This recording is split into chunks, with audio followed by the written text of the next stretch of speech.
गुर मेरी पूजा गुरु गोबिंद।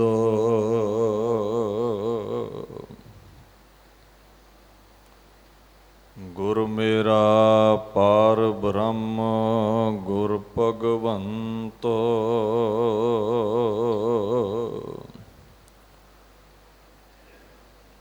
हर दो आलम खैल गुर गोबिंद सिंह।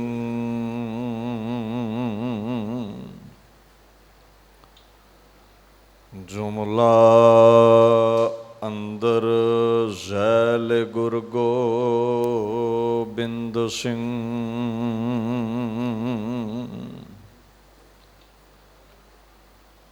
वाहे बो वहाब गुर गोबिंद सिंह।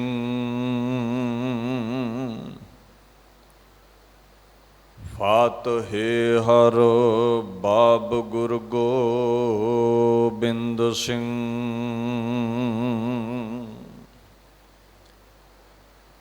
चवर छतर तखत दे मालक साहिब श्री गुरु ग्रंथ साहिब जी की पवित्र हजूरी विच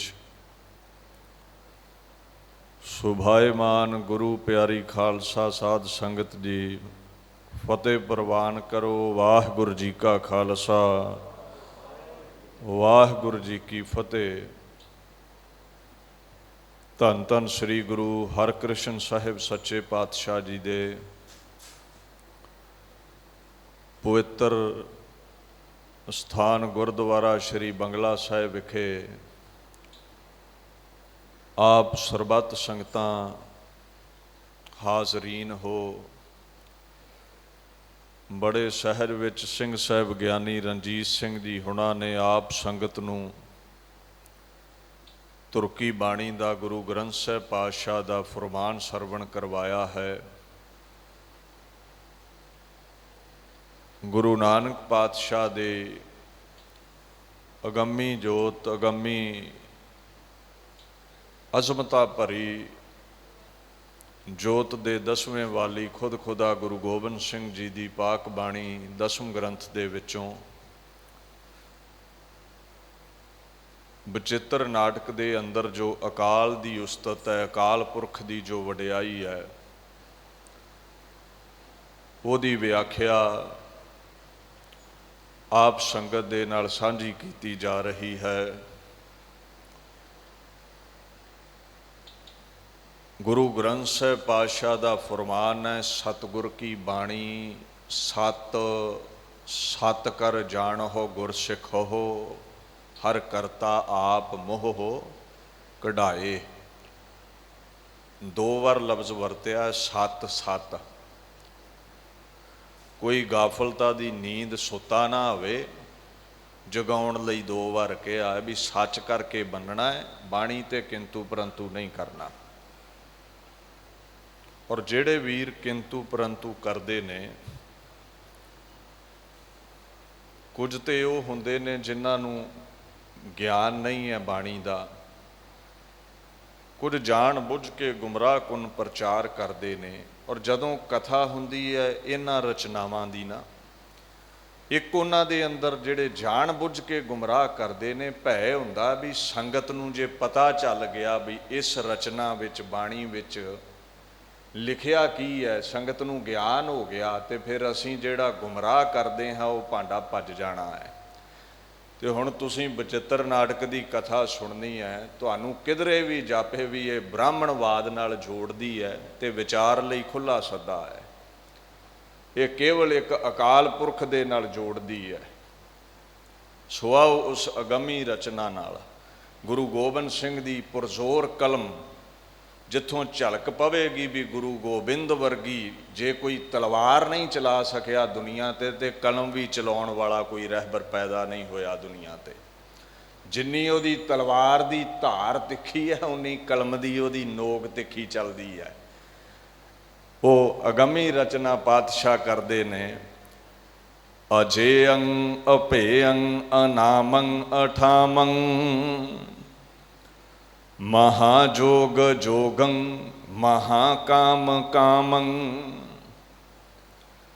ये गुरु गोबिंद सिंह की नज़र है भी वो रब नूं किथे किथे वेखदे ने। ਕਹਿੰਦੇ ਚਾਹੇ ਕੋਈ ਚੰਗਾ ਹੈ, ਚਾਹੇ ਕੋਈ ਬੁਰਾ ਹੈ, ਚਾਹੇ ਕੋਈ ਸੰਤ ਹੈ, ਚਾਹੇ ਕੋਈ ਸਾਕਤ ਹੈ, ਜੋਤ ਸਰੂਪ ਦੇ ਤੌਰ ਤੇ ਸਾਰਿਆਂ 'ਚ ਵਾਸਾ ਤੇਰਾ ਹੀ ਹੈ। ਆਖਣ ਲੱਗੇ, ਐ ਪਰਮਾਤਮਾ ਤੂੰ ਅਜੇਯੰ, ਤੂੰ ਅਜਿਤ ਹੈ, ਅਭੇਯੰ, ਤੂੰ ਬੇਖੌਫ ਹੈ, ਨਾ ਤੈਨੂੰ ਕੋਈ ਜਿੱਤ ਸਕਦਾ ਹੈ, ਨਾ ਤੈਨੂੰ ਕੋਈ ਡਰਾ ਧਮਕਾ ਸਕਦਾ ਹੈ। ਅਨਾਮੰ, ਅੱਛਾ ਜਦੋਂ ਹੈ ਜੋਤ ਸਰੂਪ ਉੱਥੇ ਉਹਦਾ ਨਾਮ ਹੀ ਕੋਈ ਨਹੀਂ ਹੈ। ਫਿਰ ਜਿੱਥੇ ਉਹਦਾ ਸਰੀਰ ਨਹੀਂ ਹੈ ਉੱਥੇ ਨਾਮ ਹੀ ਕੋਈ ਨਹੀਂ ਹੈ। ਜੇ ਸਰੂਪ ਵਿੱਚ ਆਵੇ ਤੇ ਉਹਦੇ ਜਿੰਨੇ ਵੀ ਰਾਮ, ਅੱਲਾ, ਵਾਹਿਗੁਰੂ ਸਾਰੇ ਹੀ ਨਾਮ ਉਹਦੇ ਬਣ ਗਏ। ਦਸੋ ਪਾਤਸ਼ਾਹੀਆਂ ਉਹਦੇ ਸਰਗੁਣ ਸਰੂਪ ਨੇ, ਉਹਦੇ ਬੜੇ ਨਾਮ ਪਾਏ ਨੇ। ਕਰਮ ਨਾਮ, ਜਦੋਂ ਕਰਮ ਕਰਦਾ ਹੈ ਨਾ, ਤੁਹਾਡੇ ਤੇ ਰਹਿਮ ਕਰੇ ਤੇ ਉਹਨੂੰ ਰਹੀਮ ਕਹਿ ਦਿੰਦੇ ਹੋ, ਕਿਰਪਾ ਕਰੇ ਤੇ ਕਿਰਪਾਲੂ ਕਹਿ ਦਿੰਦੇ ਹੋ, ਇਹ ਕਰਮ ਨਾਮ ਨੇ। ਸੋ ਇੱਕ ਪੱਖ ਇਹ ਹੈ ਮਹਾਰਾਜ, ਜਦੋਂ ਤੇਰੀ ਕਾਇਆ ਹੀ ਨਹੀਂ ਦਿਖਦੀ, ਤੂੰ ਅਨਾਮ ਹੈ, ਨਾਮ ਰਹਿਤ ਹੈ। ਅਠਾਮੰ, ਤੇਰੇ ਰਹਿਣ ਦਾ ਟਿਕਾਣਾ ਵੀ ਕਿਸੇ ਨੂੰ ਪਤਾ ਨਹੀਂ ਹੈ ਵੀ ਤੂੰ ਕਿੱਥੇ ਰਹਿਣਾ ਹੈ। ਮਹਾਜੋਗ ਜੋਗੰ ਮਹਾਕਾਮ ਕਾਮੰ, ਅੱਛਾ ਜਿਹੜਾ ਲਫ਼ਜ਼ ਜੋਗ ਹੈ ਨਾ, ਇਹਦਾ ਮਤਲਬ ਹੈ ਰੱਬ ਨਾਲ ਜੁੜਨਾ। ਇੱਕ ਜੋਗ ਪਤੰਜਲੀ ਰਿਸ਼ੀ ਦਾ ਦੱਸਿਆ ਹੋਇਆ ਜਿਹੜਾ ਰਸਤਾ ਹੈ ਜੋ ਜੋਗੀ ਅਪਣਾਉਂਦੇ ਨੇ, ਗੋਰਖ ਦਾ ਜਿਹੜਾ ਪੰਥ ਹੈ। ਅੱਛਾ ਸਿੱਖ ਜਗਤ ਦੇ ਅੰਦਰ ਇੱਕ ਜਗ੍ਹਾ ਦੇ ਉੱਤੇ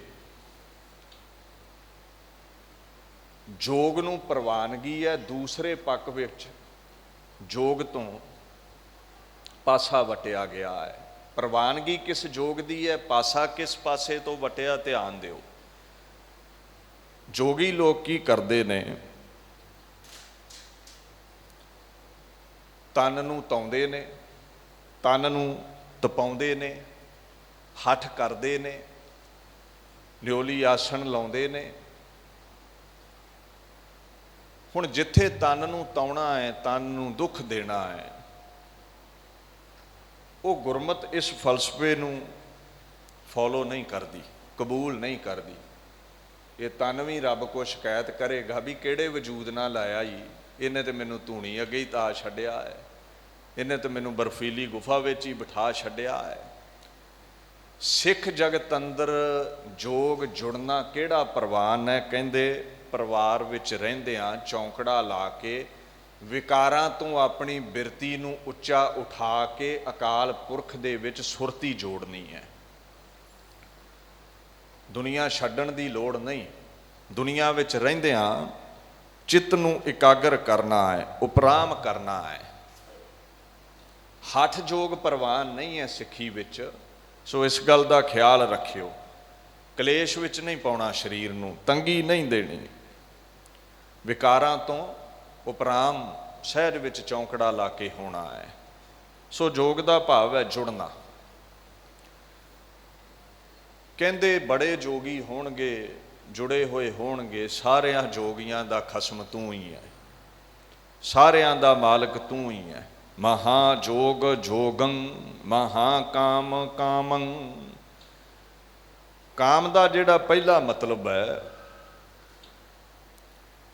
ਇਹ ਫਾਰਸੀ ਦੇ ਵਿੱਚ ਇਹਦਾ ਅਰਥ ਹੈ ਮੁਰਾਦਬੰਦ, ਕੋਈ ਇੱਛਾ ਹੋਣੀ ਮਨ ਦੀ। ਆਪਾਂ ਆ ਕੇ ਅਰਦਾਸ ਕਰਦੇ ਨਾ, ਮੇਰੀ ਆਹ ਕਾਮਨਾ, ਮੇਰੀ ਆਹ ਕਾਮਨਾ ਗੁਰੂ ਹਰਕ੍ਰਿਸ਼ਨ ਸਾਹਿਬ ਪੂਰੀ ਕਰ ਦਿਓ। ਦੂਸਰਾ ਕਾਮ ਦਾ ਮਤਲਬ ਹੈ ਵਾਸ਼ਨਾ, ਗੈਰ ਸਰੀਰ ਦਾ ਸੰਗ ਕਰਨਾ, ਚਾਹੇ ਮਰਦ ਗੈਰ ਇਸਤਰੀ ਦਾ ਸੰਗ ਕਰੇ ਜਾਂ ਇਸਤਰੀ ਗੈਰ ਮਰਦ ਦਾ ਕਰੇ। ਬਾਣੀ ਨੇ, ਗੁਰੂ ਗ੍ਰੰਥ ਸਾਹਿਬ ਨੇ, ਕਿਉਂਕਿ ਗੁਰੂ ਗ੍ਰੰਥ ਸਾਹਿਬ ਦੀ ਛਤਰ ਛਾਇਆ ਦੇ ਵਿੱਚ ਜਿਤਨੇ ਵੀ ਸਿੱਖ ਜਗਤ ਦੇ ਧਾਰਮਿਕ ਗ੍ਰੰਥ ਨੇ, ਸਾਹਿਤ ਹੈ ਸਾਡਾ, ਉਹ ਗੁਰੂ ਗ੍ਰੰਥ ਸਾਹਿਬ ਦੀ ਬਾਣੀ ਤੋਂ ਪ੍ਰੇਰਿਤ ਹੋ ਕੇ ਹੀ ਹੋਂਦ ਵਿੱਚ ਆਉਂਦਾ ਹੈ ਤੇ ਉਸ ਬਾਣੀ ਨਾਲ ਹੀ ਜੋੜਦਾ ਹੈ। ਉਹ ਪੁੱਛੀਏ ਮਹਾਰਾਜ ਜੋਗੀਆਂ ਵਿੱਚ ਤੇ ਭੋਗੀਆਂ ਵਿੱਚ, ਕਾਮੀਆਂ ਵਿੱਚ ਤੇ ਸੰਤਾਂ ਵਿੱਚ, ਸਾਗਤਾਂ ਵਿੱਚ ਕੀ ਤੇਰੀ ਜੋਤ ਹੈ, ਤੇਰੇ ਹੀ ਸਵਾਸ ਨੇ। ਮਹਾਰਾਜ ਗੁਰੂ ਗ੍ਰੰਥ ਸਾਹਿਬ ਕਹਿੰਦੇ ਜੋਗੀ ਅੰਦਰ ਜੋਗੀਆ, ਤੂੰ ਭੋਗੀ ਅੰਦਰ ਭੋਗੀਆ। ਇਹ ਭੋਗ ਵਿਲਾਸ ਵੀ ਤੂੰ ਹੀ ਕਰਵਾ ਰਿਹਾ ਹੈ। ਜੋਗ ਵਿੱਚ ਆਪਣੇ ਨਾਲ ਵੀ ਤੂੰ ਹੀ ਜੋੜ ਰਿਹਾ ਹੈ। ਵਾਸ਼ਨਾ ਅਨੁਸਾਰ ਦੁਨੀਆ ਨੂੰ ਤੂੰ ਚਲਾਉਂਦਾ ਜਾ ਰਿਹਾ ਹੈ। ਅੱਛਾ, ਜਦੋਂ ਪਾਪ ਪੁੰਨ ਦੇ ਫਲ ਦੀ ਬਾਤ ਆਉਂਦੀ ਹੈ ਉਦੋਂ ਤੂੰ ਉਪਰਾਮਤਾ ਹਾਸਲ ਰੱਖਦਾ ਹੈ। ਜਿਹੜਾ ਚੰਗੇ ਕਰਮ ਕਰਦਾ ਹੈ, ਜਿਹਨੂੰ ਵਾਸ਼ਨਾ ਚੰਗੀ ਦੇ ਦਿੱਤੀ, ਚੰਗਾ ਪੱਖ ਕਰਵਾ ਲਿਆ, ਉਹਦੇ ਤੇ ਬਖਸ਼ਿਸ਼, ਤੇ ਜਿਹਨੇ ਭੈੜੇ ਕਰਮ ਕੀਤੇ ਉਸ ਨੂੰ ਸਜ਼ਾ ਦੇ ਦਿੰਦਾ ਹੈ। ਸੋ ਇਹ ਜਿਹੜਾ ਹੁਕਮ ਹੈ ਤੇਰਾ, ਇਹ ਜਿਹੜੀ ਖੇਡ ਹੈ, ਇਹਨੂੰ ਨਾ ਕੋਈ ਕਥਾਕਾਰ, ਨਾ ਕੋਈ ਰਹਿਬਰ, ਨਾ ਕੋਈ ਗੁਰੂ ਪੀਰ ਹੀ ਬਿਆਨ ਕਰ ਸਕਿਆ ਹੈ। ਪਰ ਇੱਕ ਗੱਲ ਤੈਅ ਹੈ ਵੀ ਖੇਡ ਸਾਰੀ ਤੇਰੇ ਹੱਥ ਵਿੱਚ ਹੈ। ਜਿਉਂ-ਜਿਉਂ ਕਿਰਤ ਚਲਾਏ ਤਿਉਂ ਚੱਲੀ ਹੈ। ਚਲਾਉਂਦਾ ਉਹੀ ਹੈ, ਚੰਗੇ ਮਾੜੇ ਕਰਮ ਉਹੀ ਕਰਵਾਉਂਦਾ ਹੈ। ਪਰ ਗੁਰੂ ਨਾਨਕ ਸਾਹਿਬ ਇੱਕ ਗੱਲ ਕਹਿੰਦੇ ਨੇ ਵੀ ਇਸ ਹੁਕਮ ਦੀ ਖੇਡ ਨੂੰ ਸਮਝਣਾ ਔਖਾ ਹੈ। ਕਿਉਂਕਿ ਜੇ ਸਭ ਕੁਝ ਆਪਣੀ ਸਮਝ ਪੈ ਜਾਵੇ ਵੀ ਕਿਉਂ ਮੰਦੇ ਕਰਾਉਂਦਾ, ਕਿਉਂ ਚੰਗੇ ਕਰਾਉਂਦਾ, ਫਿਰ ਤੇ ਆਪਾਂ ਰੱਬ ਦੇ ਬਰਾਬਰ ਹੀ ਹੋ ਗਏ ਵੀ ਉਹਦੀ ਰਚਨਾ ਨੂੰ ਸਮਝ ਲਿਆ। ਸੋ ਕੁਝ ਐਸੇ ਭੇਦ ਨੇ ਇਹ ਦੁਨੀਆ ਤੇ ਕੋਈ ਪ੍ਰਗਟ ਨਾ ਕਰ ਸਕਿਆ ਹੈ ਤੇ ਨਾ ਭੇਦਾਂ ਦੀ ਸਮਝ ਪਈ ਹੈ। ਉਹ ਆਪਣੇ ਹੁਕਮ ਵਿੱਚ ਹੀ ਦੁਨੀਆ ਨੂੰ ਚੰਗੇ ਕਰਮ ਕਰਵਾ ਲੈਂਦਾ ਹੈ, ਮੰਦੇ ਕਰਵਾ ਲੈਂਦਾ ਹੈ। ਜਦੋਂ ਨਜਿੱਠਦਾ ਹੈ, ਜਦੋਂ ਕੋਰਟ ਵਿੱਚ, ਦਰਗਾਹ ਵਿੱਚ ਹਿਸਾਬ ਲੈਂਦਾ ਹੈ, ਤੇ ਉਦੋਂ ਆਪ ਉਪਰਾਮ ਹੋ ਕੇ ਮਾੜੇ ਕਰਮੀ ਨੂੰ ਸਜ਼ਾ ਦਿੰਦਾ ਹੈ ਤੇ ਚੰਗੇ ਨੂੰ ਸੱਚਖੰਡ ਬਖਸ਼ ਦਿੰਦਾ ਹੈ। ਸੋ ਦੀਨ ਦੁਨੀਆ ਦੇ ਮਾਲਕ ਗੁਰੂ ਗੋਬਿੰਦ ਸਿੰਘ ਕਹਿੰਦੇ ਜਿੱਥੇ ਜੋਗੀਆਂ ਵਿੱਚ ਤੂੰ ਹੈ, ਉੱਥੇ ਭੋਗੀਆਂ ਦੇ ਵਿੱਚ ਹੀ ਤੇਰੇ ਹੀ ਬਖਸ਼ੇ ਸਵਾਸ ਨੇ। ਇਹੀ ਬਚਨ ਗੁਰੂ ਗ੍ਰੰਥ ਸਾਹਿਬ ਕਹਿੰਦੇ ਨੇ। ਅੱਗੇ ਮਹਾਰਾਜ ਆਖਣ ਲੱਗੇ, ਅਲੇਖੰ ਅਭੇਖੰ ਅਨੀਲੰ ਅਨਾਦੰ। ਅਲੇਖ ਕਹਿੰਦੇ ਨੇ ਜਿਹਦੇ ਬਾਰੇ ਲਿਖਣ ਲੱਗੀਏ ਤੇ ਲਿਖਿਆ ਹੀ ਨਾ ਜਾ ਸਕੇ, ਵੀ ਗੁਣ ਹੀ ਇੰਨੇ ਹੋਣ ਜਿਹਦੇ।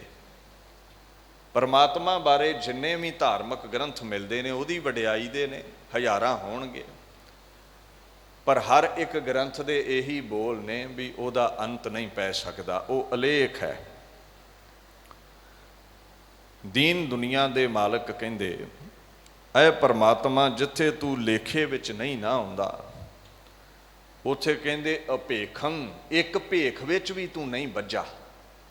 ਵੀ ਜੇ ਤੁਸੀਂ ਆਖੋ ਇੱਦਾਂ ਦੇ ਹੀ ਕੱਪੜੇ ਪਾਉਂਦਾ ਹੋਵੇਗਾ, ਉਹ ਇਸ ਧਰਮ ਤੋਂ ਹੀ ਬਿਲੋਂਗ ਕਰਦਾ ਹੋਵੇਗਾ, ਤੇ ਇੱਦਾਂ ਨਹੀਂ ਹੈ। ਉਹ ਇੱਕ ਭੇਖ ਵਿੱਚ ਬੱਝ ਨਹੀਂ ਸਕਦਾ, ਉਹਨੂੰ ਬੰਨ੍ਹ ਕੇ ਰੱਖਿਆ ਨਹੀਂ ਜਾ ਸਕਦਾ। ਗੁਰੂ ਗ੍ਰੰਥ ਸਾਹਿਬ ਵੀ ਇਹੀ ਕਹਿੰਦੇ ਨੇ, ਤੂੰ ਪੁਰਖ ਅਲੇਖ ਅਗਮ ਨਿਰਾਲਾ। ਤੂੰ ਅਲੇਖ ਪੁਰਖ ਹੈ, ਤੂੰ ਲੇਖੇ ਵਿੱਚ ਆ ਹੀ ਨਹੀਂ ਸਕਦਾ, ਹੈ ਤੂੰ ਸਰਬ ਵਿਆਪਕ, ਤੇਰਾ ਕੋਈ ਅੰਤ ਨਹੀਂ ਪਾ ਸਕਦਾ। ਅਨੀਲੰ ਅਨਾਦੰ, ਜਿੱਥੇ ਉਹ ਭੇਖ ਤੋਂ ਰਹਿਤ ਹੈ ਉੱਥੇ ਅਨੀਲ। ਨੀਲ ਕਹਿੰਦੇ ਨੇ ਰੰਗ ਨੂੰ, ਆ ਨੀਲ, ਉਹ ਬੜਾ ਉਜਲ ਹੈ, ਉਹਦਾ ਰੰਗ ਰੂਪ ਜਾਣਿਆ ਨਹੀਂ ਜਾ ਸਕਦਾ। ਤੇ ਅਨੀਲ ਦਾ ਮਤਲਬ ਅਣਗਿਣਤ ਵੀ ਹੁੰਦਾ, ਜਿਹਦੀ ਗਿਣਤੀ ਨਾ ਹੋ ਸਕੇ। ਗੁਰੂ ਗੋਬਿੰਦ ਸਿੰਘ ਕਹਿੰਦੇ ਤੂੰ ਅਨੀਲੰ ਹੈ, ਉਜਲ ਹੈ, ਤੇਰੇ ਗੁਣਾਂ ਦੀ ਗਿਣਤੀ ਨਹੀਂ ਹੋ ਸਕਦੀ। ਕਹਿੰਦੇ ਅੱਗੇ ਪਾਤਸ਼ਾਹ ਅਨਾਦੰ, ਆਦ ਕਹਿੰਦੇ ਨੇ ਮੁੱਢ ਨੂੰ, ਅਨ ਆਦ, ਜਿਹਦਾ ਮੁੱਢ ਹੀ ਕੋਈ ਨਹੀਂ ਹੈ, ਭਾਵ ਜਿਹਨੂੰ ਜਾਇਆ ਕਿਸੇ ਨੇ ਨਹੀਂ ਹੈ, ਜਿਹਦੇ ਪੈਦਾ ਹੋਣ ਦੀ ਤਰੀਕ, ਡੇਟ ਆਫ ਬਰਥ ਨਹੀਂ ਲੱਭੇਗੀ, ਪਿਛਲਾ ਕੰਢਾ ਕਿਸੇ ਨੂੰ ਉਹਦਾ ਮਾਲੂਮ ਨਹੀਂ ਹੈ। ਸੋ ਉਹ ਅਨਾਦ ਪੁਰਸ਼ ਹੈ, ਸ੍ਰਿਸ਼ਟੀ ਦੀ ਉਤਪਤੀ ਦਾ ਵੀ ਉਹ ਆਦ ਹੈ। ਉਹਦੇ ਤੋਂ ਪਹਿਲਾਂ ਨਾ ਕੁਝ ਹੈ ਤੇ ਨਾ ਉਹਦੇ ਬਾਬਤ ਜਾਣਿਆ ਹੀ ਜਾ ਸਕਦਾ। ਗੁਰੂ ਗ੍ਰੰਥ ਸਾਹਿਬ ਵੀ ਤੇ ਇਹੀ ਕਹਿੰਦੇ ਨੇ ਨਾ, ਆਦ ਅਨੀਲ ਅਨਾਦ ਅਨਾਹਤ ਜੁਗ ਜੁਗ ਏਕੋ ਵੇਸ। ਇਹੀ ਕਲਗੀਧਰ ਪਾਤਸ਼ਾਹ ਕਹਿ ਰਹੇ ਨੇ, ਅਲੇਖੰ ਅਭੇਖੰ ਅਨੀਲੰ ਅਨਾਦੰ ਪਰੇਯੰ ਪਵਿੱਤਰੰ ਸਦਾ ਨਿਰਵਿਖਾਦੰ। ਤੂੰ ਪਰੇ ਤੋਂ ਪਰੇ ਹੈ। ਜੇ ਤੇਰੇ ਪਹਿਲੇ ਕੰਢੇ ਦਾ ਨਹੀਂ ਨਾ ਕਿਸੇ ਨੂੰ ਪਤਾ ਵੀ ਕਿੱਥੋਂ ਆਇਆ ਹੈ, ਤੇ ਤੇਰੇ ਅਖੀਰ ਦਾ ਵੀ ਕਿਸੇ ਨੂੰ ਨਹੀਂ ਪਤਾ। ਤੇਰਾ ਆਦ ਤੇ ਤੇਰਾ ਅੰਤ, ਇਹ ਦੋ ਐਸੇ ਕੰਢੇ ਨੇ ਜਿਨ੍ਹਾਂ ਬਾਬਤ ਕੋਈ ਜਾਣਦਾ ਨਹੀਂ ਹੈ। ਮਹਾਰਾਜ ਕਲਗੀਧਰ ਪਾਤਸ਼ਾਹ ਕਹਿੰਦੇ ਤੂੰ ਪਰੇ ਤੋਂ ਪਰੇ ਆ ਪਵਿੱਤਰੰ, ਤੂੰ ਸ਼ੁੱਧ ਹੈ, ਨਿਰਮਲ ਹੈ। ਅਸੀਂ ਮੈਲੇ ਹਾਂ, ਸਾਡੇ ਵਿਕਾਰਾਂ ਦੀ ਮੈਲ ਹੈ, ਕਾਮ ਕ੍ਰੋਧ ਲੋਭ ਮੋਹ ਹੰਕਾਰ ਦੀ, ਪਰ ਅਕਾਲ ਪੁਰਖ ਨਿਰਮਲ ਬੜਾ ਹੈ, ਉਹਦੇ ਵਿੱਚ ਕੋਈ ਮੈਲ ਨਹੀਂ ਹੈ। ਸੋ ਆਖਣ ਲੱਗੇ ਸਦਾ ਨਿਰਵਿਖਾਦੰ। ਵਿਖਾਦ ਕੀ ਹੁੰਦਾ ਹੈ? ਦਿਲ ਸ਼ਿਕਨੀ, ਦਿਲ ਟੁੱਟ ਜਾਣਾ ਕਿਸੇ ਦਾ। ਕਹਿੰਦੇ ਤੈਨੂੰ ਦਿਲ ਸ਼ਿਕਨ ਨਹੀਂ ਕਿਹਾ ਜਾ ਸਕਦਾ, ਤੂੰ ਦੁੱਖ ਨਹੀਂ ਮਨਾਉਂਦਾ। ਵਿਖਾਦ ਦਾ ਦੂਸਰਾ ਪੱਖ ਹੈ ਝਗੜੇ ਪਾਉਣੇ। ਤੂੰ ਨਿਰਵਿਖਾਦ ਹੈ, ਤੂੰ ਝਗੜਾ ਨਹੀਂ ਕਰਦਾ, ਤੂੰ ਝਗੜਾਲੂ ਨਹੀਂ ਹੈ, ਤੂੰ ਕਿਸੇ ਨਾਲ ਵੈਰ ਭਾਵਨਾ ਨਹੀਂ ਰੱਖਦਾ। ਜਿਵੇਂ ਮਾਪੇ ਨਹੀਂ ਨਾ ਬੱਚਿਆਂ ਨਾਲ ਵੈਰ ਕਮਾਉਂਦੇ, ਤੇਰਾ ਸੁਭਾਅ ਕੁਝ ਐਸਾ ਹੈ। ਕਹਿੰਦੇ ਸੋ ਆਦੰ ਅਨਾਦੰ ਅਨੀਲੰ ਅਨੰਤੰ। ਸੋ ਆਦੰ, ਤੂੰ ਸਾਡਾ ਮੂਲ ਹੈ, ਤੂੰ ਸਾਡਾ ਆਦ ਪਹਿਲਾਂ ਹੈ, ਤੂੰ ਸਾਡਾ ਮੁੱਢ ਹੈ, ਵਜੂਦ ਹੈ ਤੂੰ ਇਸ ਦੁਨੀਆ ਦਾ। ਅਨਾਦੰ, ਐ ਮਹਾਰਾਜ ਦੀਨ ਦੁਨੀਆ ਦੇ ਮਾਲਕ, ਪਰ ਸਾਡਾ ਜਿੱਥੇ ਤੂੰ ਆਦ ਹੈ, ਪੈਦਾ ਕਰਨ ਵਾਲਾ ਹੈ, ਆਪ ਤੂੰ ਅਨਾਦ ਹੈ। ਆਖਣ ਲੱਗੇ ਤੂੰ ਉਤਪਤੀ ਤੋਂ ਰਹਿਤ ਹੈ। ਅਨੀਲੰ ਅਨੰਤੰ, ਅਨੀਲ ਤੋਂ ਭਾਵ ਬੇਅੰਤ ਹੈ, ਤੂੰ ਅਣਗਿਣਤ ਹੈ, ਤੇ ਤੇਰਾ ਕੋਈ ਦੁਨੀਆ ਤੇ ਅੰਤ ਨਹੀਂ ਪਾ ਸਕਿਆ। ਅਦਵੈਖੰ ਅਭੇਖੰ ਮਹੇਸ਼ੰ ਮਹੰਤੰ। ਦਵੈਖ ਕਹਿੰਦੇ ਨੇ ਵੈਰ ਨੂੰ, ਤੇ ਗੁਰੂ ਗੋਬਿੰਦ ਸਿੰਘ ਸਾਹਿਬ ਸੱਚੇ ਪਾਤਸ਼ਾਹ ਕਹਿੰਦੇ ਤੂੰ ਵੈਰ ਈਰਖਾ ਤੋਂ ਰਹਿਤ ਹੈ। ਕਿਸੇ ਨਾਲ ਈਰਖਾ ਨਹੀਂ ਤੂੰ ਕਰਦਾ। ਅਪੇਖਾ ਤੈਨੂੰ ਆਖਿਆ ਜਾਂਦਾ ਹੈ ਕਿਉਂਕਿ ਤੂੰ ਭੇਸ ਤੋਂ ਵੀ ਰਹਿਤ ਹੈ। ਮਹੇਸ਼ੰ, ਮਹਾ ਈਸ਼ਵਰ। ਹੁਣ ਮਹੇਸ਼ ਕਹਿੰਦੇ ਨੇ ਈਸ਼ਵਰ ਨੂੰ, ਮਾਲਕ ਨੂੰ, ਸੁਆਮੀ ਨੂੰ, ਪਰ ਗੁਰੂ ਗੋਬਿੰਦ ਸਿੰਘ ਪਾਤਸ਼ਾਹ ਕਹਿੰਦੇ ਜਿੰਨੇ ਵੀ ਦੁਨੀਆ ਦੇ ਸੁਆਮੀ ਨੇ ਨਾ, ਤੂੰ ਸਾਰਿਆਂ ਦਾ ਮਹਾ ਈਸ਼ਵਰ ਹੈ, ਤੂੰ ਸਾਰਿਆਂ ਦਾ ਸੁਆਮੀ ਹੈ। ਜਿੱਥੇ ਤੂੰ ਇੱਕ ਤੋਂ ਅਨੇਕ ਹੈ ਨਾ, ਗੁਰੂ ਗ੍ਰੰਥ ਸਾਹਿਬ ਕਹਿੰਦੇ ਨਾ ਏਕਸ ਤੇ ਹੋਇਓ ਅਨੰਤਾ। ਕਿਧਰੇ ਤੂੰ ਇੱਕ ਹੈ, ਇੱਕ ਓਂਕਾਰ ਤੋਂ ਖੇਡ ਸ਼ੁਰੂ ਹੁੰਦੀ ਹੈ, ਕਿਧਰੇ ਤੂੰ ਅਨੰਤ ਹੈ। ਐ ਪ੍ਰਮਾਤਮਾ ਫਿਰ ਭੇਖਾਂ ਤੋਂ ਰਹਿਤ ਹੈ, ਔਰ ਤੇਰੇ ਨਾਮ ਇਤਨੇ ਨੇ ਅੰਤ ਨਹੀਂ ਪਾਇਆ ਜਾ ਸਕਦਾ। ਗਾਲਿਬ ਬੜਾ ਵੱਡਾ ਅਰਬੀ ਫਾਰਸੀ ਉਰਦੂ ਦਾ ਵਿਦਵਾਨ ਹੋਇਆ ਹੈ। ਵੈਸੇ ਸਾਧੂਆਂ ਦਾ ਸੁਭਾਅ ਹੁੰਦਾ ਹੈ ਮਾਲਾ ਫੇਰਨੀ, ਜਿਵੇਂ ਬਾਣੀ ਚ ਆਉਂਦਾ ਨਾ, ਜਬ ਤੇ ਮਾਲਾ ਲਈ ਨਪੂਤੇ ਤਬ ਤੇ ਸੁਖ ਨਾ ਭਇਓ। ਕਬੀਰ ਜੀ ਦੀ ਮਾਂ ਕਹਿੰਦੀ ਜਦੋਂ ਦੀ ਇਹਨੇ ਮਾਲਾ ਲਈ, ਇਹਨੇ ਘਰ ਦਾ ਕੰਮ ਛੱਡਿਆ, ਚੌਂਕੜਾ ਲਾ ਕੇ ਬੈਠਾ ਰਹਿੰਦਾ ਹੈ, ਕਮਾ ਕੇ ਨਹੀਂ ਸਾਨੂੰ ਦਿੰਦਾ, ਹੁਣ ਮਾਲਾ ਲੈ ਕੇ ਬੈਠਾ ਹੈ। ਜਬ ਤੇ ਮਾਲਾ ਲਈ ਨਪੂਤੇ ਤਬ ਤੇ ਸੁਖ ਨਾ ਭਇਓ, ਗੁਰੂ ਗ੍ਰੰਥ ਸਾਹਿਬ ਦੇ ਬੋਲ ਨੇ। ਉਹ ਇੱਕ ਦਿਨ ਕੋਈ ਗਾਲਿਬ ਨੂੰ ਕਹਿੰਦਾ, ਸਾਧੂਆਂ ਦਾ ਆਪੋ ਆਪਣਾ ਸੁਭਾਅ, ਕੋਈ ਕਹਿੰਦਾ ਮੇਰੀ ਜ਼ੁਬਾਨ ਹੀ ਮਾਲਾ ਹੈ, ਸਿਮਰਨੀ ਹੈ, ਕੋਈ ਮਾਲਾ ਲੈ ਕੇ ਬੈਠਾ ਹੈ, ਕਰਨਾ ਤੇ ਯਾਦ ਹੀ ਹੈ ਰੱਬ ਨੂੰ। ਗਾਲਿਬ ਨੇ ਯਹ ਕਹਿ ਕਰ ਤੋੜ ਦੀ ਤਸਬੀਹ, ਗਾਲਿਬ ਨੇ यह कह कर तोड़ दी तस्बीह, गिन कर क्यों नाम लूं जो बेहिसाब देता है। कहना मैं गिनतियां मिणतियां च नहीं पैना, मैनू देन लगा खुदा गिनती मिणती नहीं रखता। वो अनंत है, अनंत दाता देन वाला है, ਉਹਦੇ अनंत नाम ने कोई दुनिया ते कलगीधर कहंदे ਉਹਦਾ अंत नहीं पा सकता। सो अगे महाराज आखण लगे ਉਹ ਜਿਹੜਾ ਅਕਾਲ ਪੁਰਖ ਪਰਮਾਤਮਾ ਹੈ, ਨਾ ਰੋਖੰਗ ਨਾ ਸੋਖੰਗ ਨਾ ਦਰੋਹੰਗ ਨਾ ਮੋਹੰ। ਐ ਦੀਨ ਦੁਨੀਆ ਦੇ ਮਾਲਕ, ਤੇਰਾ ਇੱਕ ਸੁਭਾਅ ਹੈ ਨਾ ਰੋਖੰਗ, ਰੋਖ ਭਾਵ ਰੋਸ। ਆਪਾਂ ਕਿਸੇ ਨਾਲ ਝਗੜੀਏ ਨਾ ਤੇ ਦਿਲ ਤੇ ਲਾ ਬੈਠਦੇ ਆ ਤੇ ਉਹ ਗੱਲ ਸਦੀਵੀ ਰੱਖਦੇ ਆ। ਤੂੰ ਕਹਿੰਦੇ ਰੋਸ ਨਹੀਂ ਕਿਸੇ ਦੇ ਪ੍ਰਤੀ ਰੱਖਦਾ, ਤੂੰ ਅੰਦਰ ਵੈਰ ਨਹੀਂ ਕਿਸੇ ਦੇ ਪ੍ਰਤੀ ਰੱਖਦਾ। ਨਾ ਸੋਖੰ, ਹੁਣ ਜਿਹੜਾ ਸੋਖ ਦਾ ਭਾਵ ਹੈ, ਸੋਖ ਦਾ ਮਤਲਬ ਸੁਕਾਉਣਾ ਵੀ ਹੁੰਦਾ ਹੈ, ਤੇ ਦੀਨ ਦੁਨੀਆ ਦੇ ਮਾਲਕ ਕਹਿੰਦੇ ਨੇ ਐ ਅਕਾਲ ਪੁਰਖ ਸੱਚੇ ਪਾਤਸ਼ਾਹ, ਕਿਸੇ ਨੂੰ ਤੂੰ ਦੁੱਖ ਨਹੀਂ ਦਿੰਦਾ,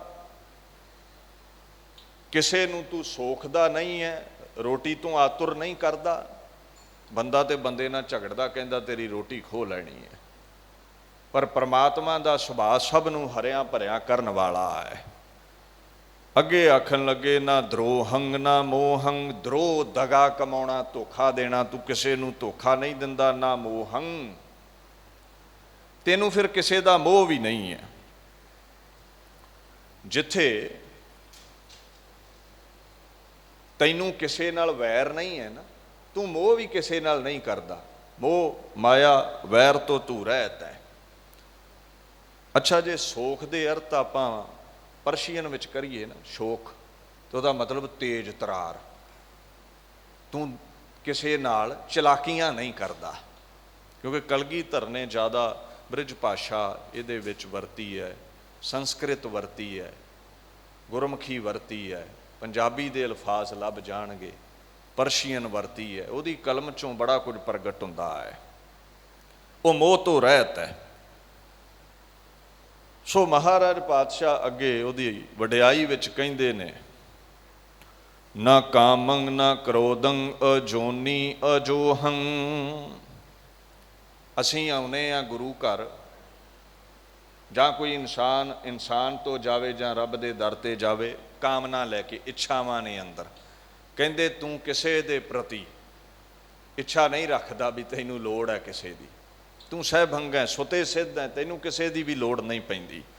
ਨਾ ਕ੍ਰੋਧੰ, ਨਾ ਤੈਨੂੰ ਗੁੱਸਾ ਆਉਂਦਾ ਹੈ। ਅਜੋਨੀ, ਜੋਤ ਸਰੂਪ ਹੋਣ ਦੇ ਕਾਰਨ ਤੂੰ ਜੋਨਾਂ ਦੇ ਵਿੱਚ ਨਹੀਂ ਆਉਂਦਾ। ਇੱਕ ਪੱਖ ਤੇਰਾ ਇਹ ਹੈ। ਅਜੋਹੰ, ਜੋਹਨ ਦਾ ਮਤਲਬ ਹੁੰਦਾ ਦਿਖ ਜਾਣਾ। ਆ ਜੋਹਨ, ਤੇਰਾ ਜਿਹੜਾ ਨਿਰਗੁਣ ਸਰੂਪ ਹੈ ਨਾ, ਉਹ ਅਜੋਹਨ ਹੈ, ਤੈਨੂੰ ਕੋਈ ਵੇਖ ਨਹੀਂ ਸਕਦਾ। ਤੂੰ ਅਗੋਚਰ ਹੈ, ਤੈਨੂੰ ਵੇਖਿਆ ਨਹੀਂ ਜਾ ਸਕਦਾ, ਤੂੰ ਅਦ੍ਰਿਸ਼ਟ ਹੈ, ਤੂੰ ਬਿਨਾ ਅੰਦਾਜ਼ੇ ਤੂੰ ਹੈ। ਜਿੱਥੇ ਅੱਖਾਂ ਨੂੰ ਨਹੀਂ ਦਿਖਦਾ, ਉੱਥੇ ਮਨ ਵੀ ਤੇਰੇ ਘੇਰੇ ਨੂੰ, ਤੇਰੇ ਦਾਇਰੇ ਨੂੰ, ਮਨ ਦੀ ਜਿੰਨੀ ਰਫਤਾਰ ਹੈ, 1 ਸੈਕਿੰਡ ਦੇ ਵਿੱਚ ਅਮਰੀਕਾ ਕੈਨੇਡਾ ਇੱਥੋਂ ਚਲਿਆ ਜਾਂਦਾ ਹੈ। ਪਰ ਅਕਾਲ ਪੁਰਖ ਦਾ ਦਾਇਰਾ ਇੰਨਾ ਹੈ, ਉਹਦਾ ਅੰਦਾਜ਼ਾ ਮਨ ਨਹੀਂ ਲਾ ਸਕਦਾ, ਉਹਦੀ ਗੱਤ ਮਨ ਵੀ ਨਹੀਂ ਪਾ ਸਕਦਾ। ਸੋ ਮਹਾਰਾਜ ਪਾਤਸ਼ਾਹ ਇੱਥੇ ਇਹ ਗੱਲ ਕਹਿੰਦੇ ਨੇ, ਐ ਪਰਮਾਤਮਾ ਤੂੰ ਅਦ੍ਰਿਸ਼ਟ ਹੈ। ਪਰੇਯੰ ਪਵਿੱਤਰੰ ਪੁਨੀਤੰ ਪੁਰਾਣੰ। ਜਿੱਥੇ ਮਨ ਦੀ ਉਡਾਰੀ ਤੋਂ ਪਰੇ ਹੈ, ਤਨ ਦੀ ਪਕੜ ਤੋਂ ਪਰੇ ਹੈ, ਉੱਥੇ ਰਸਨਾ ਦੇ ਕੋਲ ਅਲਫਾਜ਼ ਨਹੀਂ ਵੀ ਤੇਰਾ ਅੰਤ ਬਿਆਨ ਕਰ ਸਕੇ।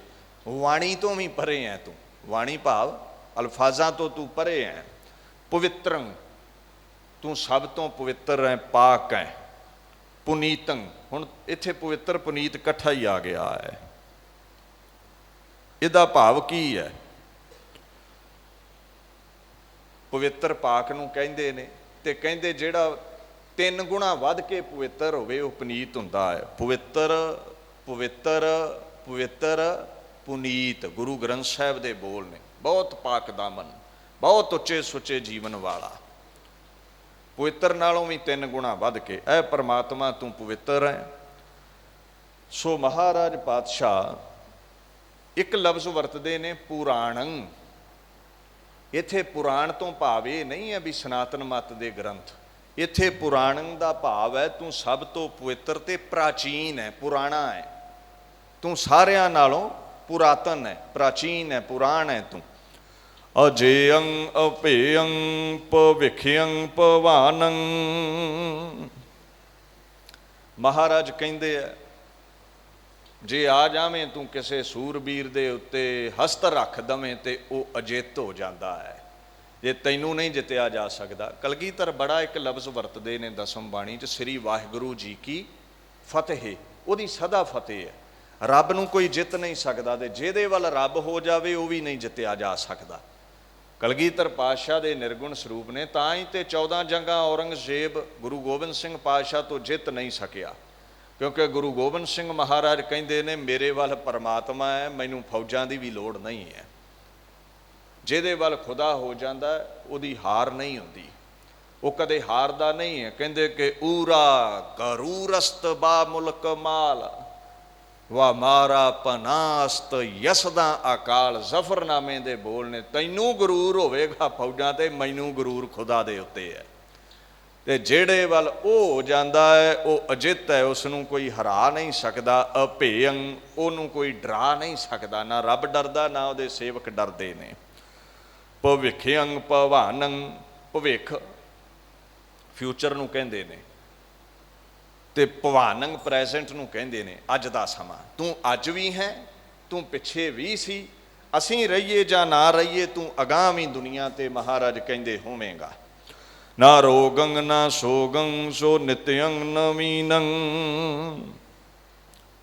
रोग कहंदे ने रुझ नू, शरीर दी बीमारी नू। ते जदों जिथे तू जोत स्वरूप है, ऐ अकाल पुरख, जिथे तू निराकार है, उथे तेरे तन नू दुख की होवेगा जदों तन धारिया ही नहीं है, तैनू कोई रोग नहीं है। सोग फारसी का लफ्ज़ है, भाव है मुसीबत, मातम, जो मन नू मातम छा जाता है ना, चिंता डिप्रैशन। कहंदे तैनू कोई सोग भी नहीं है। सो दीन दुनिया दे मालक आखन लगे, ना रोगं ना सोगं सो नित्यं नवीनं। ऐ दीन दुनिया दे मालक, नित्यं सदीवी, नाश तो रहत तू सदीवी है, ते नवा ही रहना है, पुराना नहीं हुंदा। तू बजुर्गी विच नहीं जाता, तू पुराना नहीं हुंदा। अजायं सहायं परमं प्रवीणं। अजायं, तू जम्मिया नहीं, तैनू जाया नहीं है किसी ने। अभेयं, भै की हुंदा, डरदे रहना। तू अभेयं है, जिन्हों गुरु ग्रंथ साहब ने निरभौ कहा है। इत्थे वीर रसी लफ्ज़ वरते ने कलगीधर पातशाह ने जोश पैदा करने लई।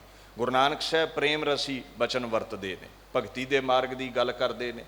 कलगीधर पातशाह भारत वर्ष इंसानियत मजलूम नूं बचाउण लई तलवार पकड़ा के शक्ति की ज़्यादा गल करते हैं। सो महाराज आखण लगे, भविख्यं भवानंग, जिथे तू भविख विच है, भवान विच है, अज है, पिछे है, उथे तू सदा नवीन है। दूसरे पक्ष विच परमात्मा तू जम्मिया नहीं है। और तेरा एक सुभाव है, तेरे अंदर किसी का सहम नहीं है। आखन लगे धर्मं प्रवीणं। हुण जिहड़ा परम लफ्ज़ आउंदा है ना, अजायं सहायं परमं प्रवीण। परम कहंदे जिहदे तो उच्चा कोई दूजा होवे ही ना। प्रवीण कहंदे ने चलाक नूं, चतुर नूं, दाने नूं, सियाणे नूं। ये सब सियाणपां दुनिया दियां मिट्टी ने, तेरे वर्गा कोई दाना प्रदाना नहीं है। वेखो कल्ला ही दुनिया का प्रबंध चलाउंदा, उन्हें कोई कमेटी थोड़ा बनाई है, कल्ला ही। वो किसी नाल सलाह मशवरा नहीं करता। इन्ना प्रवीण है, इन्ना सियाणा है, गुणा दे सहित है, पूर्ण है। सो भूतं भविख्यं भवानं भवेयं। भूत पास्ट पिछे भी सी, भविख अगे भी होवेगा, भवान वो अज भी है, भवेयं। हुण जिहड़ा भवेयं दा मतलब है, भवेयं दा मतलब इस भवन विच वो तिन्ना कालां विच ही मौजूद है, ते सदी भी वो परमात्मा रहेगा। नमो निर्विकारं नमो निर्जुरं। महाराज आखण लगे, तैनू नमस्कार है। नमो लफ्ज़ संस्कृत का है। निर्विकारं, ऐ विकारां तो रहत दीन दुनिया दे मालक परमात्मा, तू सदा नवीन है, तू सदा रहन वाला है, तेरे च विकार कोई नहीं। गुरु ग्रंथ साहब इसनूं की कहंदे ने, साहिब मेरा नीत नवा सदा सदा दातार। सदा ही तू दयालु है, रहन वाला है, भूत भविख आदि विच। इसे करके तैनू ऐ विकारां तो रहत नमो है, तैनू नमस्कार है। नमो निर्जुरेयं। हुण इत्थे लफ्ज़ वरतिया है निर्जुरेयं। ज्वर कहंदे ने ताप नूं। ऐ अकाल पुरख परमात्मा, तू ताप रहत है, भाव के तू अरोग है, तैनू कोई ताप नहीं चढ़ता। ਤੈਨੂੰ ਕੋਈ ਰੋਗ ਨਹੀਂ ਲੱਗ ਸਕਦਾ। ਨਮੋ ਦੇਵ ਦੇਵੰ ਨਮੋ ਰਾਜ ਰਾਜੰ। ਹੁਣ ਦੁਨੀਆ ਦੇ ਉੱਤੇ ਬੜੇ ਦੇਵਤੇ ਹੋਏ ਨੇ, ਕਰੋੜਾਂ ਵਿੱਚ ਵੀਰ ਗਿਣਤੀ ਉਹਦੀ ਕਰਦੇ ਨੇ। ਦੇਵ ਕੌਣ ਹੈ? ਦੇਵ ਲੋਕ ਵਿੱਚ ਕਰੀੜਾ ਕਰਨ ਵਾਲੇ। ਰੂਹੇ ਜ਼ਮੀਨ ਤੇ ਦੇਵ ਕਿਸ ਨੂੰ ਆਖਿਆ ਜਾਂਦਾ? ਜਿਹੜਾ ਚੰਗੇ ਕਰਮ ਇਨਸਾਨ ਕਰਦਾ ਹੈ। ਤੇ ਦੇਵਤਿਆਂ ਦੇ ਵਿੱਚ ਵੱਡਾ ਦੇਵ ਕੌਣ ਹੈ? ਇੰਦਰ। ਤੇ ਕਲਗੀਧਰ ਪਾਤਸ਼ਾਹ ਕਹਿੰਦੇ ਨੇ, ਸਿੱਖਾ ਦੇਵਤਿਆਂ ਦਾ ਵੀ ਦੇਵਤਾ ਹੈ ਪਰਮਾਤਮਾ, ਉਹਦੇ ਨਾਲ ਜੁੜ ਤੂੰ। ਤੇ ਗੁਰੂ ਗ੍ਰੰਥ ਸਾਹਿਬ ਕੀ ਕਹਿੰਦੇ ਨੇ? ਕੋਟ ਇੰਦਰ ਠਾਢੈ ਹੈ ਦਵਾਰ। ਇਹ ਅਕਾਲ ਪੁਰਖ ਤੇਰੇ ਦਰ ਤੇ ਕਰੋੜਾਂ ਹੀ ਇੰਦਰ ਖਲੋਤੇ ਹੋਏ ਨੇ, ਕਰੋੜਾਂ ਹੀ ਤੇਰੀ ਸੇਵਾ ਵਿੱਚ ਨੇ। ਮਹਾਰਾਜ ਕਹਿੰਦੇ ਜਿੱਥੇ ਦੇਵਤਿਆਂ ਦਾ ਦੇਵ ਹੈ, ਨਾਮੋ ਰਾਜ ਰਾਜੰ, ਤੂੰ ਕੁੱਲ ਕਾਇਨਾਤ ਦਾ ਰਾਜਾ ਹੈ। ਬੜੇ ਰਾਜੇ ਹੋਏ ਨੇ, ਨਮਸਕਾਰ ਹੈ ਤੈਨੂੰ ਕਿਉਂਕਿ ਤੂੰ ਸਭ ਰਾਜਿਆਂ ਦਾ ਰਾਜਾ ਹੈ। ਇਹਨੂੰ ਬਾਣੀ ਨੇ ਕੀ ਕਿਹਾ ਹੈ? ਸੱਜਣ ਸੱਚਾ ਪਾਤਸ਼ਾਹ, ਸਿਰ ਸ਼ਾਹਾਂ ਦੇ ਸ਼ਾਹੋ, ਸ਼ਾਹਾਂ ਦਾ ਸ਼ਾਹ ਹੈ ਤੂੰ, ਸਾਰਿਆਂ ਦਾ ਮਾਲਕ ਹੈ। ਸਾਰੇ ਰਾਜੇ ਮੁੱਕ ਜਾਣੇ ਨੇ, ਤੂੰ ਰਵੇਂਗਾ।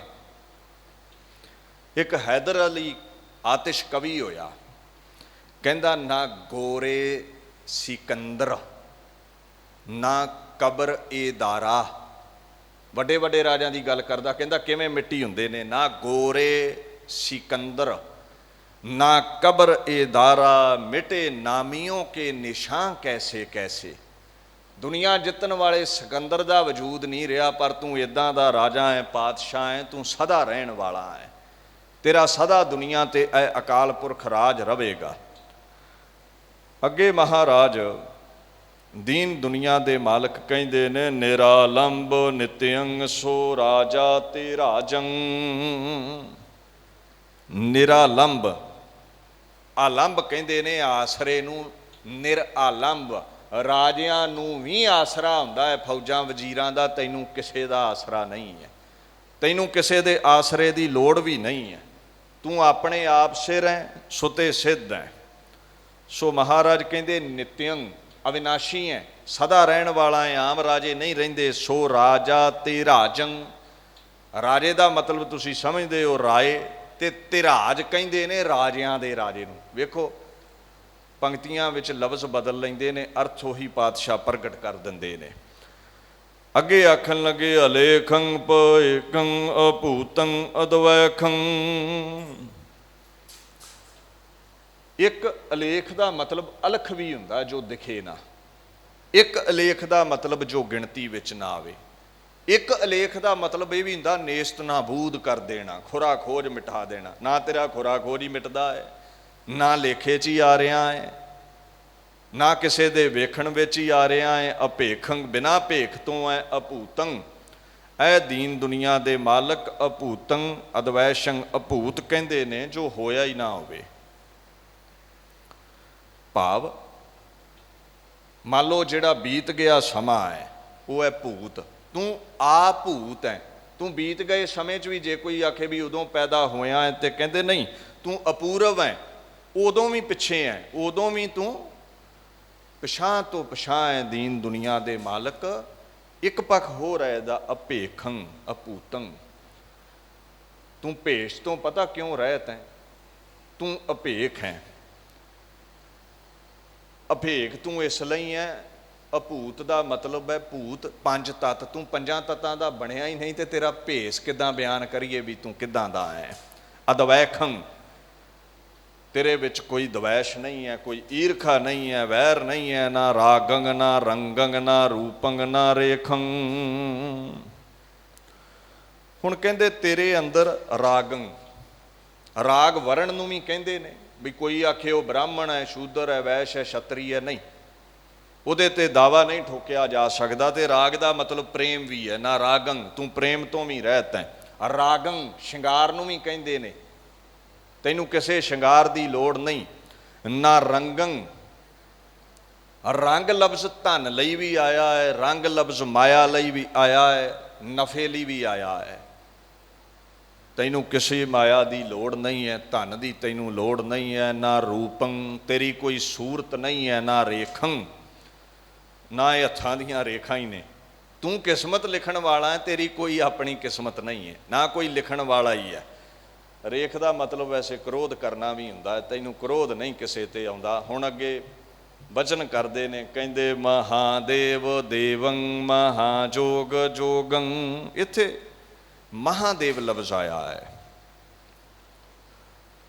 ਮਹਾਦੇਵ ਦੇਵਤਿਆਂ ਚੋਂ ਮਹਾਨ ਸਨਾਤਨ ਮਤ ਨੇ ਸ਼ਿਵ ਜੀ ਨੂੰ ਸਮਝਿਆ ਹੈ। ਪਰ ਕਲਗੀਧਰ ਨੇ ਅੱਗੇ ਕੀ ਲਿਖ ਦਿੱਤਾ?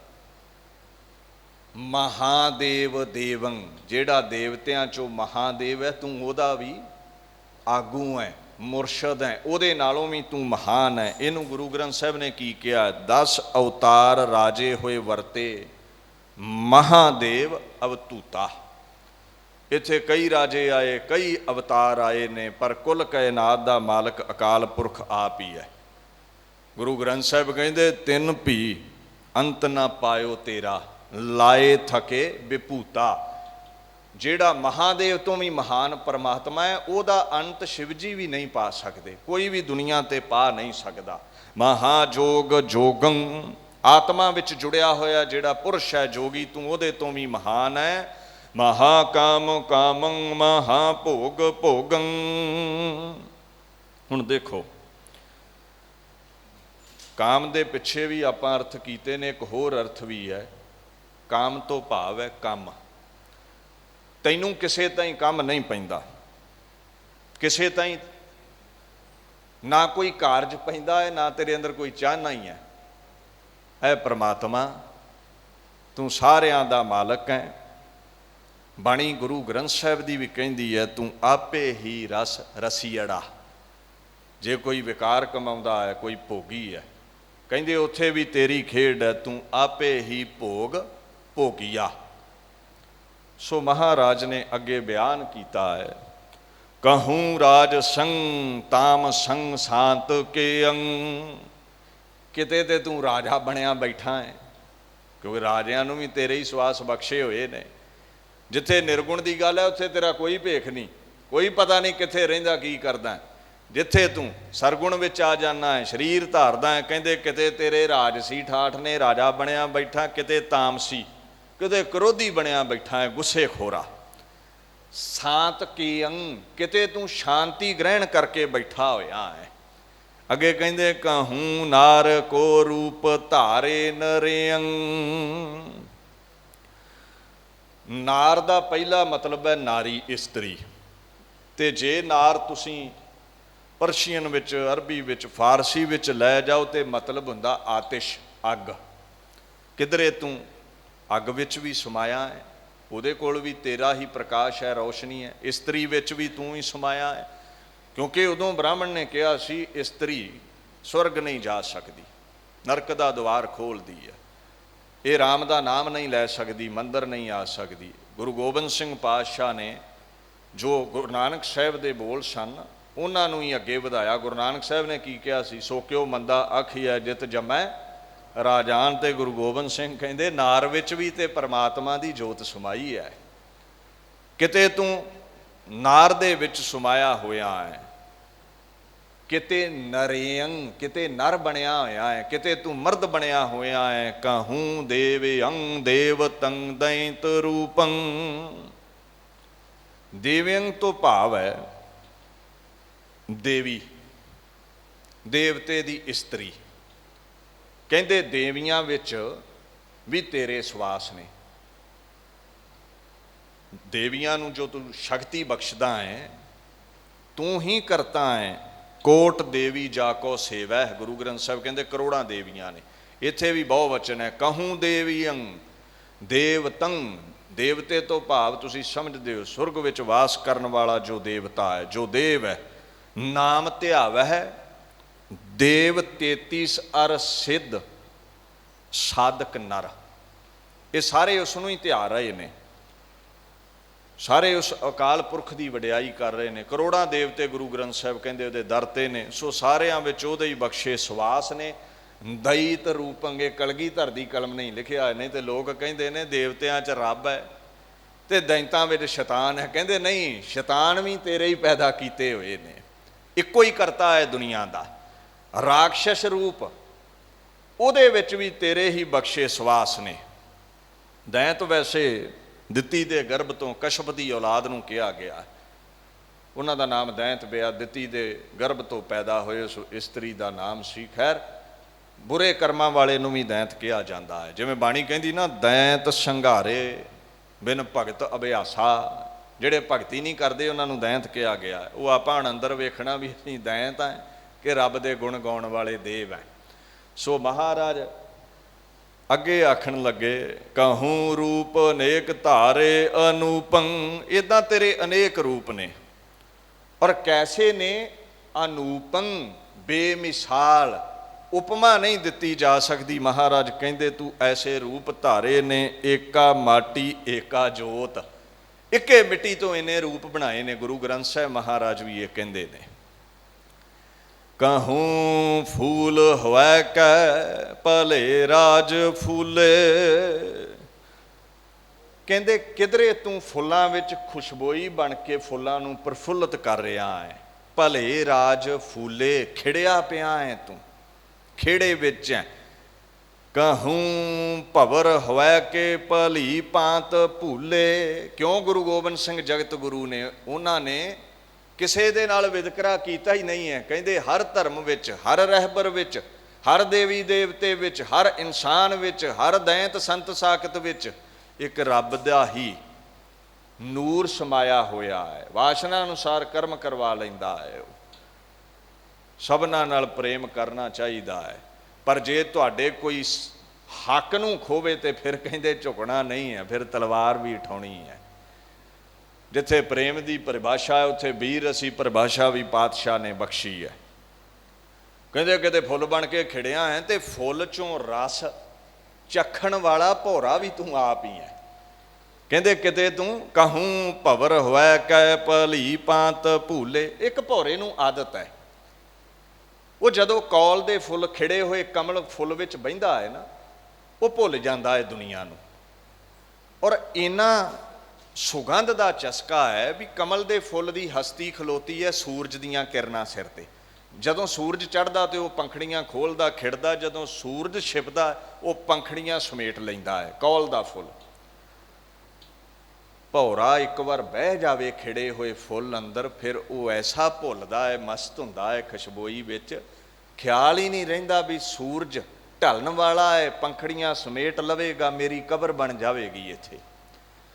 ਕਹਿੰਦੇ ਕਿਧਰੇ ਤੂੰ ਭੌਰਾ ਬਣ ਕੇ ਭੁੱਲਿਆ ਫਿਰਦਾ ਹੈ, ਖੁਸ਼ਬੋਈਆਂ ਮਾਰ ਰਿਹਾ ਹੈ, ਤੇ ਕਿਧਰੇ ਫੁੱਲ ਬਣ ਕੇ ਤੂੰ ਖਿੜਿਆ ਹੈ। ਬਾਣੀ ਚਾਹੁੰਦਾ ਨਾ, ਭਵਰ ਲੋਭੀ ਕੁਸੁਮ ਬਾਸਕਾ, ਭਵਰ ਲੋਭੀ ਕੁਸੁਮ ਬਾਸਕਾ ਮਿਲ ਆਪ ਬੰਧਾਵੈ। ਗੁਰੂ ਗ੍ਰੰਥ ਸਾਹਿਬ ਕਹਿੰਦੇ ਇੰਨਾ ਪ੍ਰੇਮ ਹੈ, ਲੋਭ ਹੈ ਉਸਨੂੰ, ਉਹ ਚੱਖਣ ਦਾ ਖੁਸ਼ਬੋਈ ਆਪਾ ਬਣਾ ਲੈਂਦਾ। ਜਦੋਂ ਪੰਖੜੀਆਂ ਸਮੇਟਦਾ ਹੈ ਕੌਲ ਦਾ ਫੁੱਲ, ਰਾਤ ਲੰਘ ਗਈ ਸਵੇਰ ਹੋਈ, ਸੂਰਜ ਚੜ੍ਹਿਆ, ਪੰਖੜੀਆਂ ਖਿੜੀਆਂ ਤੇ ਭੌਰੇ ਦੀ ਕਬਰ ਬਣੀ ਪਈ ਸੀ, ਮੋਇਆ ਪਿਆ ਸੀ। ਕਿਤੇ ਤੂੰ ਭੌਰਾ ਬਣ ਕੇ ਖੁਸ਼ਬੋਈਆਂ ਵਿੱਚ ਭੁੱਲਿਆ ਹੈ।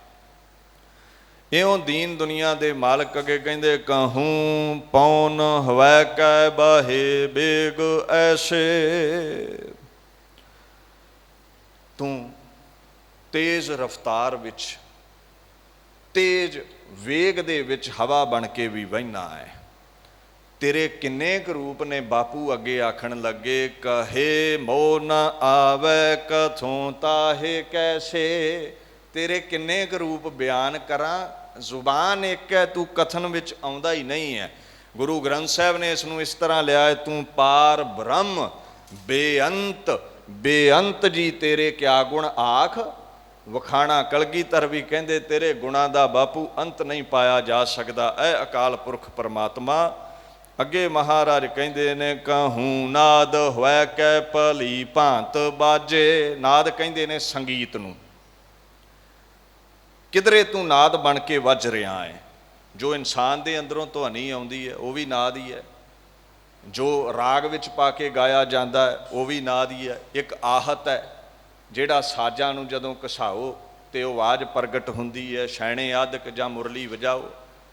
ਇੱਕ ਅਨਾਹਤ ਹੈ ਜੋ ਸੁਤੇ ਸਿੱਧ ਅੰਦਰੋਂ ਪ੍ਰਗਟ ਹੁੰਦਾ ਹੈ, ਪ੍ਰਭ ਕੈ ਸਿਮਰਨ ਅਨਹਦ ਚੁਨਕਾਰ, ਜੋ ਸੁਤੇ ਸਿੱਧ ਨਾਮ ਰਸੀਆਂ ਦੇ ਅੰਦਰ ਅਕਾਲ ਪੁਰਖ ਦਾ ਨਾਮ ਚੱਲ ਪਿਆ। ਇਹ ਸਭ ਨਾਦ ਹੈ। ਕਹਿੰਦੇ ਤੂੰ ਨਾਦ ਬਣ ਕੇ ਸਾਰਿਆਂ ਵਿੱਚ ਸਮਾਇਆ ਹੋਇਆ ਹੈ। ਸੋ ਆਖਣ ਲੱਗੇ, ਭਲੀ ਭਾਂਤ ਬਾਜੇ, ਭਲੀ ਪ੍ਰਕਾਰ ਦੇ ਨਾਲ ਤੂੰ ਸਾਜ਼ਾਂ ਦੇ ਤੌਰ ਤੇ ਵੱਜ ਰਿਹਾ ਹੈ, ਕਿਸੇ ਦੇ ਅੰਦਰੋਂ ਅਨਹਦ ਝੁਨਕਾਰ ਹੋ ਕੇ ਤੂੰ ਪ੍ਰਗਟ ਹੋ ਰਿਹਾ ਹੈ। ਅੱਗੇ ਦੀਨ ਦੁਨੀਆ ਦੇ ਮਾਲਕ ਇਹ ਕਹਿੰਦੇ ਨੇ, ਕਹੂੰ ਪਾਰ ਦੀ ਹੋਵੇ ਧਰੇ ਬਨ ਰਾਜੇ। ਪਾਰ ਦੀ ਕਹਿੰਦੇ ਨੇ ਸ਼ਿਕਾਰ ਕਰਨ ਵਾਲੇ ਨੂੰ, ਕਹਿੰਦੇ ਕਿਧਰੇ ਤੂੰ ਸ਼ਿਕਾਰੀ ਬਣ ਕੇ ਧਨੁੱਖ ਲੈ ਕੇ ਨਾ ਤੇ ਤੂੰ ਸ਼ਿਕਾਰ ਤੇ ਨਿਕਲਿਆ ਹੈ, ਜੰਗਲਾਂ ਵਿੱਚ ਤੁਰਿਆ ਫਿਰਦਾ ਹੈ। ਕਾਲ ਬਿਆਲ ਜਿਉਂ ਪਰਿਓ ਡੋਲੇ ਮੁੱਖ ਪਸਾਰੈ, ਮੀਤ ਭਿਅੰਕਰ ਜਿਹਾ ਹੋ ਕੇ ਤੁਰਿਆ ਫਿਰਦਾ ਹੈ, ਸ਼ਿਕਾਰੀ ਬਣ ਕੇ ਤੁਰਿਆ ਹੈ ਤੂੰ। ਧਰੇ ਬਨ ਰਾਜੇ, ਰਾਜਿਆਂ ਵਾਂਗੂ ਧਨੁੱਖ ਤੂੰ ਧਾਰਿਆ ਹੈ। ਕਹਿੰਦੇ ਕਹੂੰ ਮ੍ਰਿਗ ਹੋਇ ਕੈ ਭਲੀ ਭਾਂਤ ਮੋਹੇ। ਇੱਕ ਬੰਨੇ ਸ਼ਿਕਾਰੀ ਵੀ ਤੂੰ ਹੈ ਤੇ ਇੱਕ ਬੰਨੇ ਸ਼ਿਕਾਰੀ ਨੂੰ ਆਪਣੇ ਮੋਹ ਵਿੱਚ ਫਸਾਉਣ ਵਾਲਾ ਹਰਨ ਵੀ ਹੈ, ਵੀ ਸ਼ਿਕਾਰ ਕਰੇ ਆ ਕੇ ਮੇਰਾ। ਮ੍ਰਿਗ ਵੀ ਤੂੰ ਬਣਿਆ ਹੈ। ਇੱਕ ਹੋਰ ਗੱਲ ਹੈ, ਗੁਰੂ ਗ੍ਰੰਥ ਸਾਹਿਬ ਕਹਿੰਦੇ, ਨਾਦ ਕੁਰੰਕਹਿ ਬੇਦਿਆ ਸਨਮੁਖ ਉਠਤਾਵੈ। ਘੰਡਾ ਹੇੜਾ, ਸ਼ਿਕਾਰੀ ਇੱਕ ਨਾ ਘੜਾ ਲੈ ਕੇ ਉੱਤੇ ਖੱਲ ਬੰਨ੍ਹ ਕੇ ਉਹਦੇ 'ਤੇ ਛੇਕ ਕਰਕੇ ਤੇ ਮੋਰ ਦੇ ਖੰਭ ਨਾਲ ਉਸ ਛੇਕ ਵਿੱਚ ਜਦੋਂ ਆਵਾਜ਼ ਇੱਕ ਪੈਦਾ ਕਰਦਾ ਹੈ, ਉਸ ਨੂੰ ਸਾਜ਼ ਨੂੰ ਘੰਡਾ ਹੇੜਾ ਕਿਹਾ ਜਾਂਦਾ ਹੈ। ਉਹ ਹਿਰਨ ਨੂੰ ਫੜਨ ਲਈ ਇਹ ਕਰਮ ਕਰਦਾ ਹੈ, ਘੰਡਾ ਹੇੜਾ ਵਜਾਉਂਦਾ ਹੈ। ਉਹ ਆਵਾਜ਼ ਜਿਹੜੀ ਹੈ ਘੰਡੇ ਹੇੜੇ ਦੀ ਹਿਰਨ ਨੂੰ ਆਪਣੀ ਤਰਫ ਖਿੱਚਦੀ ਹੈ, ਹਿਰਨ ਮੋਹਿਆ ਜਾਂਦਾ ਹੈ, ਨੇੜੇ ਆਉਂਦਾ ਹੈ ਤੇ ਸ਼ਿਕਾਰੀ ਤੀਰ ਮਾਰ ਕੇ ਸ਼ਿਕਾਰ ਖੇਡ ਲੈਂਦਾ ਹੈ। ਸੋ ਮਹਾਰਾਜ ਕਹਿੰਦੇ, ਕਿਧਰੇ ਤੂੰ ਸ਼ਿਕਾਰੀ ਹੈ, ਕਿਧਰੇ ਤੂੰ ਮ੍ਰਿਗ ਬਣਿਆ ਹੈ, ਕਿਧਰੇ ਤੂੰ ਘੰਡਾ ਹੇੜਾ ਬਣ ਕੇ ਮ੍ਰਿਗ ਨੂੰ ਮੋਹ ਰਿਹਾ ਹੈ। ਕਹੂੰ ਕਾਮ ਕੀ ਜਿਉ ਧਰੇ ਰੂਪ ਸੋ ਹੈ। ਕਿਧਰੇ ਤੂੰ ਕਾਮ ਕੀ, ਕਾਮੁਕ ਇਸਤਰੀ ਬਣਿਆ ਹੋਇਆ ਹੈ, ਸੁੰਦਰ ਇਸਤਰੀ ਬਣਿਆ ਹੋਇਆ ਹੈ, ਜਾਂ ਕਾਮ ਕੀ ਤੋਂ ਭਾਵ ਕਾਮ ਦੀ ਇਸਤਰੀ ਤੂੰ ਰਤੀ ਬਣਿਆ ਹੋਇਆ ਹੈ। ਸੋ ਇਹ ਦੀਨ ਦੁਨੀਆ ਦੇ ਮਾਲਕ, ਸੁੰਦਰ ਸਰੂਪ ਵਿੱਚ ਤੂੰ ਮੋਹ ਰਿਹਾ ਹੈ। ਧਰੇ ਰੂਪ ਸੋ ਹੈ, ਤੇਰੀ ਸ਼ੋਭਾ ਵੇਖਿਆ ਬਣਦੀ ਹੈ, ਐਸਾ ਸੁੰਦਰ ਸਰੂਪ ਬਣਿਆ ਹੁੰਦਾ ਹੈ। ਅੱਗੇ ਮਹਾਰਾਜ ਕਹਿੰਦੇ, ਨਹੀਂ ਜਾਨ ਜਾਈ ਕਛੂ ਰੂਪ ਰੇਖੰ। ਅਸਲ ਵਿੱਚ ਤੇਰੀ ਜਿਹੜੀ ਰੂਪ ਰੇਖਾ ਹੈ ਨਾ, ਪੂਰਨ ਤੌਰ ਤੇ ਜਾਣੀ ਨਹੀਂ ਜਾ ਸਕਦੀ। ਗੁਰੂ ਗ੍ਰੰਥ ਸਾਹਿਬ ਕਹਿੰਦੇ, ਨਾਨਾ ਰੂਪ ਸਦਾ ਹੈ ਤੇਰੇ। ਗੁਰੂ ਗ੍ਰੰਥ ਸਾਹਿਬ ਵੀ ਕਹਿੰਦੇ ਤੇਰੇ ਕਈ ਰੂਪ ਨੇ। ਇਹ ਰੂਪ ਰੇਖਾ ਤੇਰੀ ਕਹਿੰਦੇ ਜਾਣੀ ਨਹੀਂ ਜਾ ਸਕਦੀ। ਕਹਾ ਬਸ ਤਾਕੋ ਫਿਰੇ ਕੌਣ ਭੇਖੰ। ਕਿੱਥੇ ਰਹਿਣਾ ਹੈ, ਕਿੱਥੇ ਤੇਰਾ ਵਾਸਾ ਹੈ, ਕਿੱਦਾਂ ਦਾ ਤੇਰਾ ਆਕਾਰ ਹੈ, ਕਿੱਦਾਂ ਦੇ ਤੇਰੇ ਕਰਮ ਨੇ। ਸੋ ਮਹਾਰਾਜ ਕਹਿੰਦੇ, ਕਿਹੜੇ ਭੇਖ ਵਿੱਚ ਲਿਬਾਸ ਵਿੱਚ ਰਹਿਣਾ ਹੈ, ਇਹ ਵੀ ਜਾਣਿਆ ਨਹੀਂ ਜਾ ਸਕਦਾ। ਅੱਗੇ ਦੀਨ ਦੁਨੀਆ ਦੇ ਮਾਲਕ ਕਹਿੰਦੇ, ਕਹਾ ਨਾਮ ਤਾਕੋ ਕਹਾ ਕਹਿ ਕਹਾਵੈ। ਕਹਾ ਮੈਂ ਬਖਾਨੋ ਕਹੇ ਮੋ ਨਾ ਆਵੈ। ਅਸਲ ਨਾਮ ਕੀ ਹੈ? ਦੇਹ ਹੋਵੇ ਤੇ ਅਸਲ ਨਾਮ ਹੋਵੇ ਨਾ, ਨਾਮਕਰਨ ਉਹਦਾ ਹੋਵੇ। ਕਹਿੰਦੇ ਤੇਰਾ ਅਸਲ ਕੀ ਨਾਮ ਹੈ, ਕੋਈ ਬਿਆਨ ਨਹੀਂ ਕਰ ਸਕਦਾ। ਕਹਾਉਣਾ ਕੀ ਚਾਹੁੰਦਾ ਹੈ, ਇਹ ਕੋਈ ਬਿਆਨ ਨਹੀਂ ਕਰ ਸਕਦਾ। ਕੀ ਕਹਾਉਣਾ ਹੈ ਤੂੰ? ਕਹਾ ਮੈਂ ਬਖਾਨੋ ਕਹੇ ਮੋ ਨਾ ਆਵੇ। ਤੇ ਜੇ ਕਵੀਆਂ ਕਲਮ ਚੁੱਕੀ, ਕਥਾਕਾਰਾਂ ਬੋਲਣਾ ਵੀ ਚਾਹਿਆ, ਤੇ ਇਹ ਦੀਨ ਦੁਨੀਆ ਦੇ ਮਾਲਕ ਨਾ ਕਥਨ ਵਿੱਚ ਹੀ ਆਇਆ ਤੇ ਨਾ ਲੇਖ ਵਿੱਚ ਹੀ ਆਇਆ। ਤੇਰੀ ਐਸੀ ਵੱਡੀ ਬੁਲੰਦ ਹਸਤੀ ਹੈ। ਅੱਗੇ ਕਹਿੰਦੇ, ਨਾ ਤਾਂ ਕੋ ਕੋਈ ਤਾਤ ਮਾਤੰਗ ਨਾ ਭਾਇੰ। ਨਾ ਕੋਈ ਤੇਰਾ ਤਾਤ ਹੈ, ਭਾਵ ਤੇਰਾ ਪਿਤਾ ਹੈ ਤੈਨੂੰ ਪੈਦਾ ਕਰਨ ਵਾਲਾ। ਨਾ ਤੈਨੂੰ ਦੁਨੀਆ ਤੇ ਲਿਆਉਣ ਵਾਲੀ ਕੋਈ ਮਾਂ ਹੈ, ਨਾ ਤੇਰਾ ਕੋਈ ਭਰਾ ਹੈ, ਨਾ ਪੁੱਤਰੰਗ ਨਾ ਪੌਤਰੰਗ, ਨਾ ਦਾਇਆ ਨਾ ਦਾਇੰ। ਨਾ ਤੇਰਾ ਕੋਈ ਪੁੱਤਰ, ਜਿੱਥੇ ਤੂੰ ਸਰੂਪ ਨਹੀਂ ਧਾਰਿਆ ਉੱਥੇ ਪੁੱਤਰ ਵੀ ਤੇਰਾ ਕੌਣ ਹੋਵੇਗਾ। ਦਾਇਆ, ਨਾ ਤੇਰਾ ਕੋਈ ਖਿਡਾਵਾ ਹੀ ਹੈ, ਤੇ ਦਾਈ ਨਾ ਤੈਨੂੰ ਕੋਈ ਖਿਡਾਉਣ ਵਾਲੀ ਹੈ। ਸੋ ਮਹਾਰਾਜ ਅੱਗੇ ਆਖਣ ਲੱਗੇ, ਨਾ ਨੇਹੰਗ ਨਾ ਗੇਹੰਗ ਨਾ ਸੈਨੰਗ ਨਾ ਸਾਥੰ। ਨੇਹੰਗ, ਨਾ ਨੇਹੰਗ, ਤੈਨੂੰ ਨੇ ਸਨੇਹ ਨਹੀਂ ਹੈ ਕਿਸੇ ਵੀ ਜੀਵ ਦਾ, ਭਾਵ ਤੂੰ ਮੋਹ ਵਿੱਚ ਫਸਿਆ ਹੀ ਨਹੀਂ ਹੈ। ਨਾ ਗੇਹੰਗ, ਨਾ ਤੇਰਾ ਕੋਈ ਘਰ ਹੈ, ਨਾ ਸੈਨੰਗ, ਨਾ ਤੇਰੀਆਂ ਕੋਈ ਫੌਜਾਂ ਨੇ ਤੈਨੂੰ ਸਿਪਾਹੀਆਂ ਦੀ ਲੋੜ ਹੈ, ਨਾ ਸਾਥੰ, ਨਾ ਤੈਨੂੰ ਕਾਫਲਿਆਂ ਦੀ ਕੋਈ ਲੋੜ ਪੈਂਦੀ ਹੈ। ਮਹਾਰਾਜ ਰਾਜੰ ਮਹਾਨਾਥ ਨਾਥੰ। ਹੋਏ ਹੋਣਗੇ ਕਈ ਰਾਜੇ, ਤੂੰ ਸਾਰਿਆਂ ਦਾ ਮਹਾਰਾਜਾ ਹੈ, ਸਾਰੇ ਤੇਰੇ ਅਧੀਨ ਨੇ। ਮਹਾਨਾਥ ਨਾਥੰ, ਦੁਨੀਆ ਦੇ ਉੱਤੇ ਜਿਹੜਾ ਨਾਥ ਲਫ਼ਜ਼ ਹੈ ਨਾ, ਉਹ ਵਰਤਿਆ ਜਾਂਦਾ ਹੈ ਸੁਆਮੀ ਦੇ ਲਈ। ਇੱਥੇ ਸੁਆਮੀ ਕੌਣ ਹੈ? ਏਕੋ ਅਮਰ ਏਕਾ ਪਾਤਸ਼ਾਹੀ, ਜੁਗ ਜੁਗ ਸਿਰਕਾਰ ਬਣਾਈ ਹੈ।